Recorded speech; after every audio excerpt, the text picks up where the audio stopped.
So you've come off the birth control pill sometime over the past 2-ish years because you either hate the side effects, you want to get pregnant one day, and or you just don't want to be on the pill anymore. And you've tried everything to clear your acne. You feel like you've done all the things and nothing has worked and you feel like your acne is just getting worse. Does this sound familiar? If so, we are going to talk about the 5 questions you need to ask yourself to start to clear your acne naturally from the inside out post the birth control pill. Lego. Hi there, my name is Jill Therese, and after 15 years of acne struggles, I finally cleared my acne naturally and created my natural acne clearing program, The Clear Code, to help you do the same. 10 years and thousands of clients later, I've made it my life's work to get you clear skin without harsh chemicals, pills, and or creams. So make sure you subscribe to my channel and hit the bell to be notified when I post a new video. So what can you do for post-pill acne? Very simply, you need a plan. And that being said, you need a plan that's customized for your skin, your body, customized for you. And to do that, to craft that plan, you need to ask yourself 5 questions. The first question you have to ask yourself post the birth control pill is number 1, how is your gut? You need to assess your gut health holistically. Here are a few more questions. Do you go to the bathroom every day at the same time? Or are your bathroom habits really irregular and or sporadic? You never know what's going on? Do you feel like you're chronically constipated? And or do you feel like you have the other problem? Going too much? Either way, post the birth control pill, you are most likely going to be dealing with 2 primary challenges from a gut health perspective. Number 1, you're dealing with nutritional deficiencies due to potential leaky gut. So the birth control pill has been shown to potentially increase intestinal permeability, which can then decrease your ability to absorb the nutrients you need to keep your skin clear, to absorb zinc, vitamin A that helps support clearer skin. You will be potentially lower in those. You also may be dealing with just overall gut dysbiosis, which just means you have the wrong type of bacteria, too much of the wrong type of bacteria, and too little of the right type of bacteria. That's also very common post the birth control pill, and also common with just a kind of typical diet that isn't heavily focused on impacting that challenge positively. So let's go over the 2 different types of challenges from a gut health perspective and some action steps you can take. First things first, if you are chronically constipated post the birth control pill, there are a few things that you can do. The first thing that I would definitely recommend is to begin a quality probiotic with 10 billion organisms or more, Lactobacillus acidophilus, and bifidobacterium. That'll help get things moving, you know what I'm saying? It'll also increase the amount of positive and good bacteria, which is exactly what you want. The second action step you can take if you're dealing with chronic constipation post-birth control pill is add in probiotic foods. Things like sauerkraut, kimchi, kombucha. You could use non-dairy yogurt. Anything with a live bacterial culture in it is chef's kiss. Now, if you feel like you're struggling with the opposite problem, you're going to the bathroom too much, which may mean you're dealing with nutrient deficiencies. The first action step you can take is to investigate a quality multivitamin. I like the Ritual brand. I'm not an affiliate or anything, but they have a quality multivitamin with low levels of biotin, which is important. If you're taking a multivitamin with high levels of biotin, it may cause you to break out more, so be aware of that. And or if you just still feel like you're going to the bathroom too much, you could add in a quality bread, like a seeded bread, something like an Ezekiel bread, and or increase your consumption of starchy vegetables, so sweet potatoes, carrots.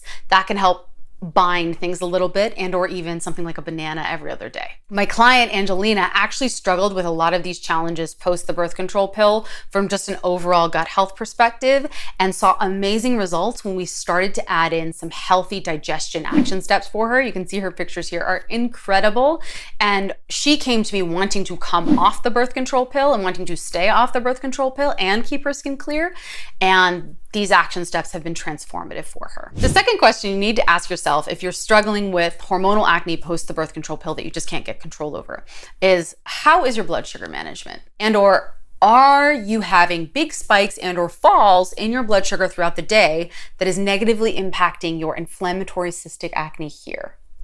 Highly possible. Here's the thing with acne and blood sugar management. They are quite linked. So in a nutshell, a higher glycemic diet can lead to higher levels of insulin in the blood. Higher levels of insulin in the blood have been shown to increase IGF-1, so insulin growth factor 1, which has been shown to impact skin cell growth at the pore. When we have too many skin cells at the pore, that's the first part of the process from an acne causing perspective.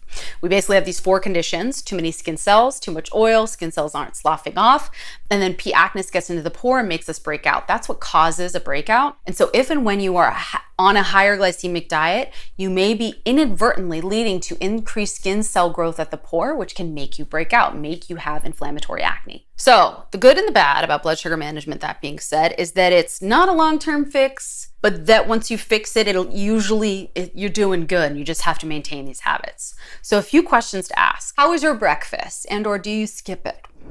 I see you. Don't skip breakfast, okay? It's very negative from an overall inflammation perspective as it relates to blood sugar management. If you skip breakfast and you just have a ton of coffee and then go straight into work and eat a higher carb meal 6 to 7 hours later, all you're doing is spiking and falling your blood sugar, which can lead to elevated levels of insulin over time. So you want to have a high quality breakfast in terms of proteins and fats. Think eggs, avocado, berries.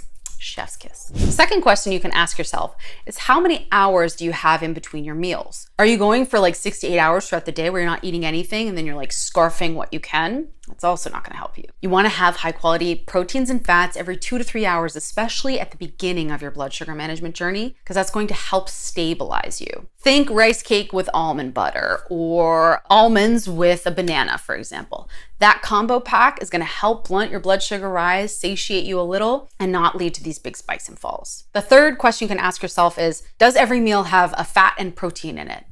And the answer needs to be yes. You want to have chicken, lentils, salmon, beans, some high quality beef if you want. Anything that's a high quality protein, high quality fat with your carbohydrates, because it'll help, again, blunt the blood sugar rise. My client Gina actually struggled a lot with kind of the overall blood sugar management piece as it related to her stress management. So she felt like her stress and her blood sugar levels were super linked, which they definitely are. And after following the Clear Coach, she was able to slowly manage and balance out her blood sugar levels and her stress levels over time and had incredible results. So please know that this is possible if you feel like you struggle with blood sugar management challenges. The third question you can ask yourself if you are dealing with post-pill acne, hormonal acne, is how many topicals are you using and how many topicals should you be using? A lot of clients come to me on like a 7 to 10 step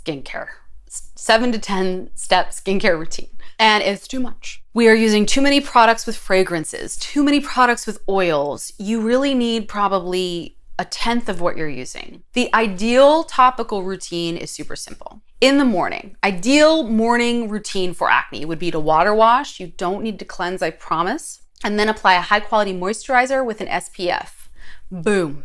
For in the evening, your ideal skincare routine in the evening, simplified, is a really gentle topical wash, maybe every other night, and then maybe a more active topical wash. So I recommend like the Vanna-Cream cleanser, gentle cleanser, one night a week, and then the opposite night you could use a salicylic acid by CeraVe, alternate, a high quality moisturizer, and then something like benzoyl peroxide or salicylic acid. As a spot treatment, done. You don't need anything more. Definitely if you're dealing with acne, don't use oils. The fourth question you can ask yourself post the birth control pill as it relates to your hormonal acne is, are you supporting your liver? The liver plays a vital role in detoxification, especially as it relates to your hormones and estrogen detoxification. If you struggle a lot with mid-cycle or pre-period breakouts, and/or your acne started to get worse 2 to 3 months after stopping the birth control pill, a main reason that this was probably happening was because you were dealing with an androgen rebound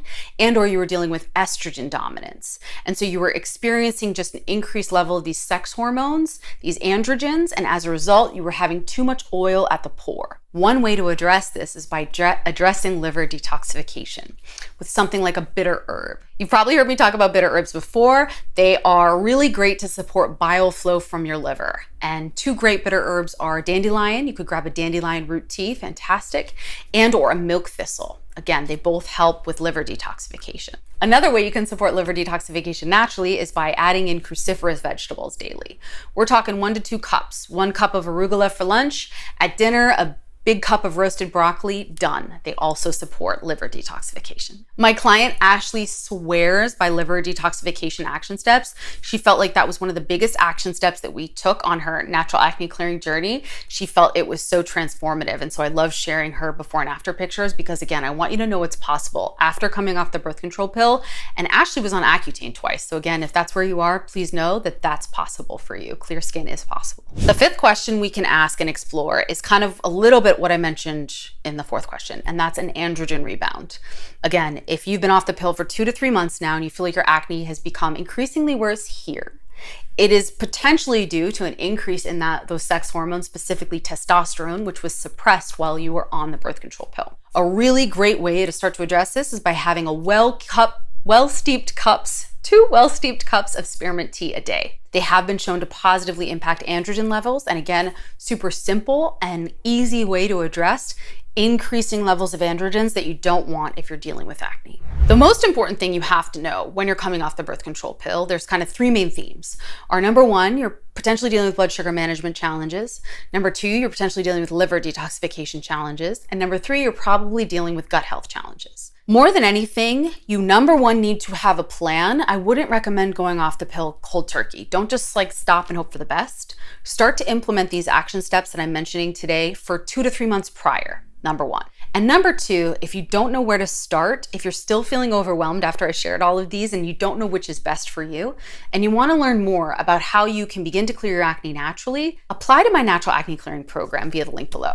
In the clear code, we define your root acne triggers, especially if you're coming off the birth control pill or want to or have. We define action steps that you're going to follow to clear your acne naturally over time that really support you and your skin, specified for you. And then we define the plan that's going to clear your acne for life. You don't want a detox. You need something that's actually sustainable for you. And you need, more than anything, a consistent, customized plan to clear your acne naturally. So if you're interested in learning more, apply below. That being said, if you know someone who's been trying to clear their acne after the hormonal birth control pill and you know they need extra support, please send them this video and let them know that there is a light at the end of the tunnel, that clearing your acne naturally after the birth control pill is possible, especially for them, and that it is available to them. Okay? Thank you for being here, and make sure you subscribe to my channel and hit the bell to be notified when I post a new video.